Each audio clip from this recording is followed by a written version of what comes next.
Hey girl, You did it. I know it was a lot, but Oh okay, Lord. right. I'm trying to see. I'm about to send Nick a message. I'm gonna have to mute you for the end of this game. Okay, You're gonna be very loud. that's fine. I'm just trying to wait till Jay. Hey Nick, Hey, how you doing? good. It worked out. I'm just waiting on James. All right, sounds good.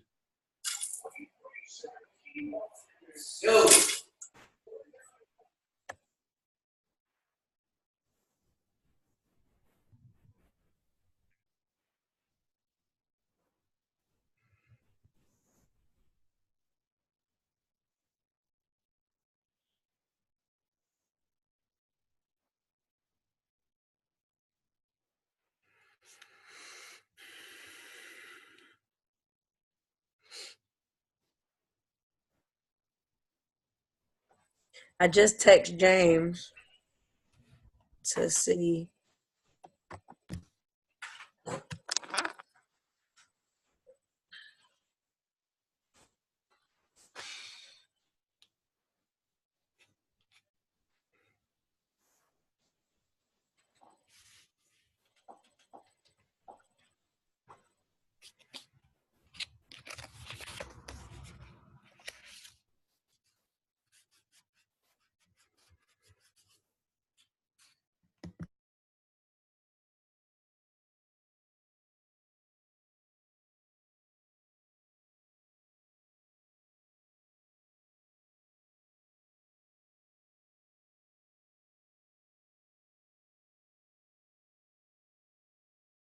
James says he's turning on his computer right now, so he should be on soon.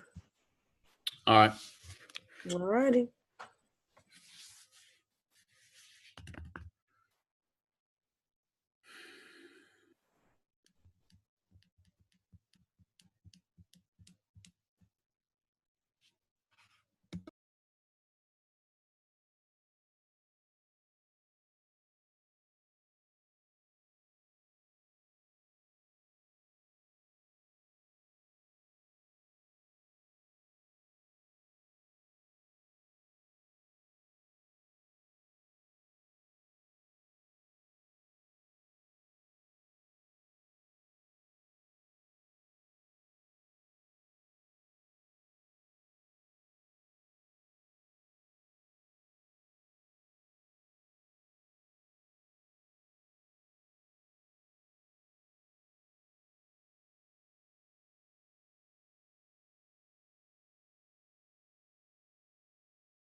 Nick, have you already uploaded your task 4? Yeah, I've already got it put in there. Okay, I'm about to upload mine today so you can go. Are you doing my peer review? Yes, you and James. Okay, I'll upload it today because I'm done with it. So, Okay. alrighty.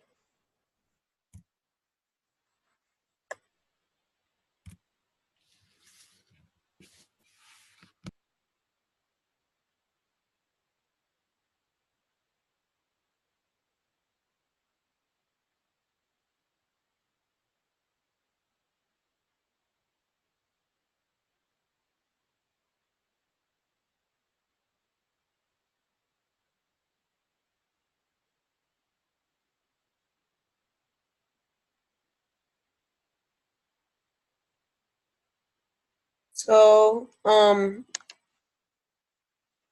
James just said we can go ahead and start. So I think we should while he logs on. Okay. Shonda, what do you think? Shonda? Coming, I'm here. Okay, okay. But yeah, they might start yelling, so you'll hear that. But come on, Okay. you got this. Yes, let's do it. So everybody read the case study. Correct. Yes. Mm-hmm. Okay, so I guess they have questions on the bottom, and I guess we should answer them. What do you think of the way James handled his particular situation, considering his limited background?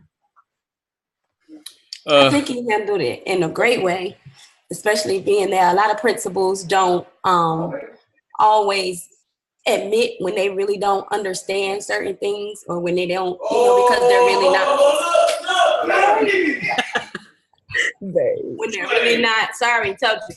When they're really not used to dealing with certain things. I've been in this situation with principals that are like from high schools, and when they come down to elementary and they don't really understand certain things, especially with teaching reading to kindergarten and first grade students, it's a little different.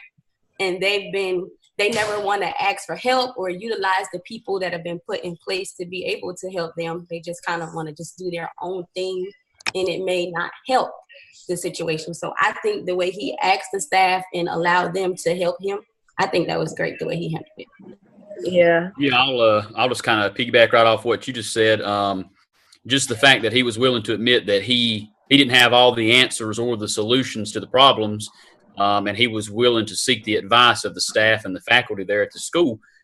Showed that he was willing to be a team player, and it wasn't going to all be about what I'm going to do or what I think is right. And just allowing for them to have, some sort of say in what was going to take place.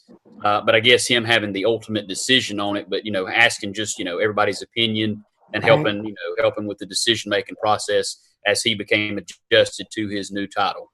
Yeah, I agree with that. I think that was good for him to ask when he needed it. Do you think he should have became a principal because he didn't know? Or do you think they hired him sufficely?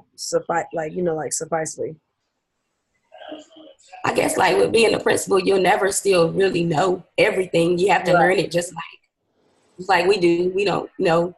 We're just like, I may be certified to teach 5th grade, but there's no way I know how to go in there and just do it right now. But yeah. I mean, once I get into the role and take the advice from others, I'm sure I can do it. So yeah, he should have taken that position. He was qualified. Welcome, James. How's it going? Good. Hello. Do you have any response for how do you think James handled the particular situation?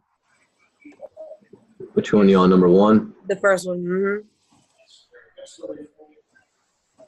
Yeah. I guess what I was hearing from you guys is, some of the same stuff. I think he did it the right thing under the right circumstances. And I think this kind of goes to one of the other ones, but it kind of seemed like there's a discipline problem in there before in the beginning of this case study, and then there wasn't really addressed at the end. So I said maybe I would have also focused on that too. Yeah. So, but I think going to the staff and, being kind of, because I think that sometimes a harder position is to go into a school that everybody already knows you and you're friendly with, and then all of a sudden you got to be everybody's boss. I think that's got to be tough. So I think that's the next best thing on how to handle it. Yeah. Okay. Number 2, what more could be done to help their reading scores in the school? I said something other about the effect of maybe he called for a parent night and try to discuss, his concerns with those scores and, ask the parents for advice and see what they could do, in regards to that. How could they help out? Yeah. And possibly, doing the possibility of, I'm just looking at my notes here, having maybe, peer tutors within the school and have that set up during that class time. I Have was other thinking students like, who are scoring better to help out. yeah, that's a good. I like that, and I didn't even think about that. I was thinking of like iReady, like if you were like to get a software to fund like reading, like in class, like if the parents don't help, like just like chunking a block of time like for those students. Yeah. Just something that can help drill down and to see exactly what the problem is. Maybe it might be like a particular subgroup or something with looking at the data to actually, help them and guide them. And especially like what we've been working on with creating these PLCs, we might need to try to find a group or a team or something that could dig into that data and find out what's really the issue. Yeah, I think that's kind of what Sean just said. I thought maybe you could streamline it a little bit more and focus on some of your a target group that maybe wasn't succeeding as well, and you could differentiate instruction to them, streamline it more, catered towards them. Because it looked like he was doing it as a whole, which is good, but I think the ones that are struggling more, once you look at that data, I think you got to kind of, also focus more on them a little bit more too. Okay. What additional resources could James utilize to help improve the school?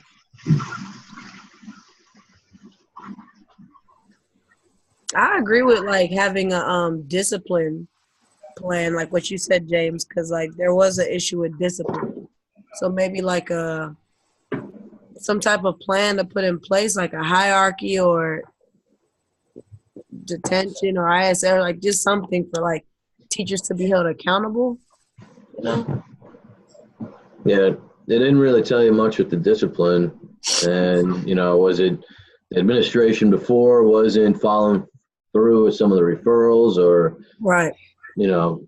did other things needed to be added to the write-up that were happening that weren't being addressed? I mean, there's other things that could have been maybe talked about more with the discipline there, but yeah, I thought too there could be other things.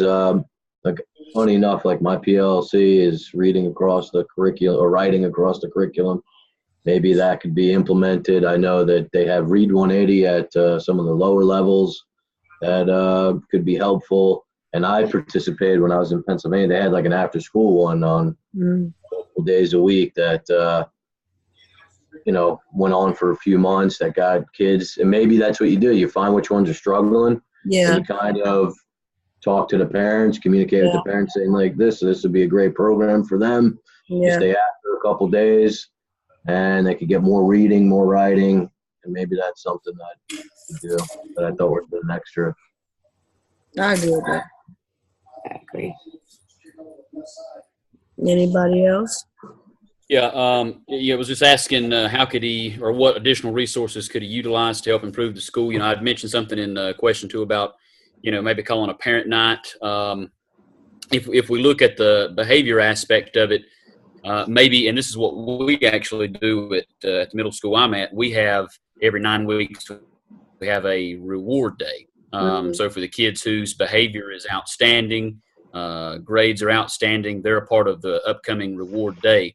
And we're doing something new this year. We're implementing something called Class Dojo. Yeah. What it is, you go in. Oh, you know a little bit about that? Yeah. You can go in and put in positive behavior points and negative behavior points. And then, of course, it tracks all that data. And then based on the percentage of positive points they've received, they could participate in the upcoming reward day if that was, maybe something here that he could use to, improve student behavior and discipline, that sort of thing. Yeah. And what do you do with the ones that don't get rewarded? Well, in the past, this is our first time using this class dojo. The way we used to have it set up was there was what we called a demerit log, and we just kept track of those kids who had so many demerits. And if you had too many demerit points, then you were set aside in another room with the other students who couldn't participate, and you had to work on maybe makeup work or just have you something to read or something during that time. Whereas the other kids could be a part of it. But this year we're doing it a little different using the class dojo. And again, they've got to have, I think we're shooting for, I think each kid has to have about 85% positive behavior points in order to be a part of it. And as of right now, I mean, we're hitting that mark. I mean, just about every kid is on track to go to the first reward. So That's good. What's the first reward going to be? The first reward, we're actually going to go take them out to see a movie. That's good. So That's great. We've That's done some stuff like that in the past. We've taken them bowling, taken them out to see a movie, taken them to trampoline park in Winston-Salem. And every year it changes with whatever administrator we have. Every year we've had just about somebody different. We've done some pretty big reward days where we had, I know when I first started, towards the end of the year, we'd have a really big reward day called the Bush Bash. And they'd have all these great big inflatable things set up around the school, and they'd have a dunking booth where they'd have teachers sit in it, they'd throw baseballs and try to dunk us. And it turned into a real big day. So, I mean, just something to try to motivate them. Yeah. That's good. Your high school, Nick? Middle school. Middle school, okay. Good. In that level? And the last question is, buy-in also. okay, what, Shonda? I said usually it's harder to get those older kids to buy in on something like that. They usually like whatever. That's good. And our last question is, what could he be sacrificing by placing an extraordinary emphasis only on reading? Other test scores. Yeah, math, science, anything else? Yeah. And I'd say discipline too. I think that's what kind of, that was like a big problem. And he just went all in on reading, it seemed like. Yeah. Yeah. Seems to And be it what was we always do.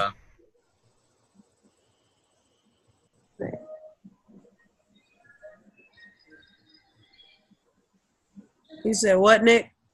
Oh, I said it would probably also it'd make the staff want to focus more on the reading, and then of course they did that. Maybe they weren't worried too much about their content if they felt the need to really try to improve the reading test scores. So, maybe a conflict in the regular classroom setting. Yeah. Yeah.